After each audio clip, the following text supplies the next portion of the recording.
যখন মনে করো গাড়ি তাল বেতাল ক্রসিং হয়, যখন আমরা লাইন ক্লিয়ারটা দিই ওইদিকে, ঠিক আছে, তখন যদি মিস হয় ওটার জবাব আছে। আর রাইতের মধ্যে যদি লাইন ক্লিয়ার এখানে যদি মিস হয় তাহলে ওরা স্টার্টারের মধ্যে থামার ইয়েটা থাকা লাগবে। গাড়ির টান আছে তো আছে। আমি যখন ট্রাক করছি তখনই ৭৭ আছিল।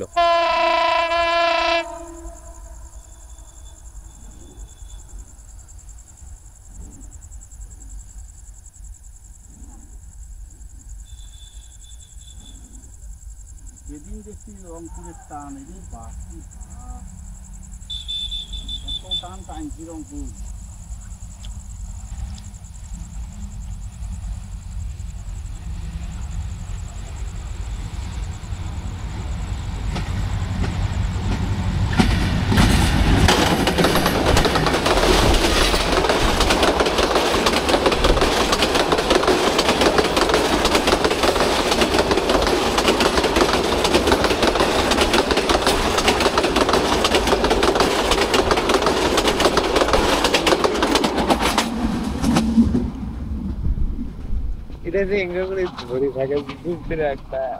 আরে বন্ধ করে দেয়, ভিডিও করছি চালু।